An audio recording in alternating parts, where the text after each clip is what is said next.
Le parachute est de rigueur, législation oblige. Céline s'apprête à vivre son premier vol en planeur, non sans une certaine appréhension. Donc ici on a notre anémomètre qui nous permet de savoir à quelle vitesse on vole, le compas pour savoir dans quelle direction on vole, le variomètre. Donc ça c'est l'appareil le plus important en planeur. C'est ce qui nous permet de savoir si on monte ou si on descend. Elle ne sera pas seule. David, pilote instructeur, prend place derrière. Il sera aux commandes de l'appareil. Sur la base de Chamblay, les vols vont s'enchaîner. Accroché à l'avion remorqueur, le planeur va prendre de l'altitude avant d'être lâché, libre comme l'air. Allez, larguez. Hop. Donc là maintenant c'est le silence. Le silence, juste le bruit du vent. Le planeur ne dispose pas de moteur. Pour rester en l'air et prolonger le vol, il faut alors rapidement trouver des ascendances.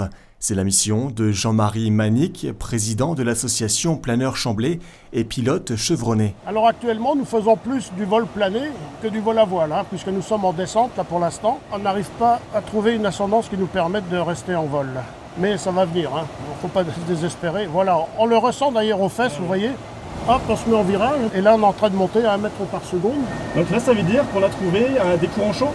Voilà, donc là on a une ascendance qui part du sol là, et qui nous permet actuellement de monter. Là. On n'oublie pas que le planeur est en perpétuelle descente. Et donc si le taux de montée des ascendances est supérieur à son taux de chute, eh bien le planeur monte. En quelques minutes, grâce à cette ascendance, nous passons de 400 mètres à 800 mètres au-dessus du sol. Trouver des ascendances, c'est tout l'art du vol à voile. Il faut savoir les repérer. Assimilés à des tuyaux d'air chaud, on les trouve sous les cumulus ou au-dessus de certains champs, renvoyant davantage la chaleur du soleil.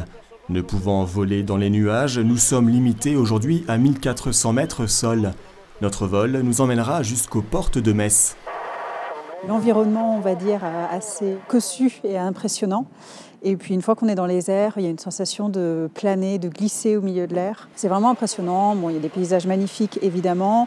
On est vraiment rassuré par l'instructeur qui est là, qui fait un très bon travail, qui nous laisse même quelques libertés. Voilà, un vrai moment agréable. Aujourd'hui, c'était un premier cours qui va en appeler d'autres. Voilà, parce qu'une fois qu'on essaye, on y prend goût et on a vraiment envie de continuer. Si Céline est tentée par le brevet de planeur, Vincent, 21 ans, est un jeune pilote breveté depuis octobre 2016. Passionné par l'aéronautique, il a passé le BIA, le brevet d'initiation aéronautique, au lycée Faber de Metz en 2013. Aujourd'hui, il a 40 heures de vol, dont 12 en solo, et de beaux projets en tête. J'ai pour ambition de devenir pilote de chasse. Dans tous les reportages qu'on voit à la télé, on voit que la base du pilotage, en quelque sorte, c'est le planeur. Les pilotes de chasse commencent leur formation en vol par du planeur, justement. Donc je me suis dit que c'était le sport aérien par lequel il fallait commencer. Tout se passe bien, donc j'espère continuer, gravir les échelons, avoir des machines un peu plus performantes entre mes mains, etc. quoi. Les adeptes du planeur sont appelés des vélivoles et cette pratique sportive s'adresse à tous. Installée depuis 2013 sur le site de Chamblay, l'association Planeur Chamblay compte 25 adhérents. Si le vol se fait seul ou à deux, derrière il faut toute une logistique et plusieurs mains pour préparer l'envol mais aussi entretenir les appareils.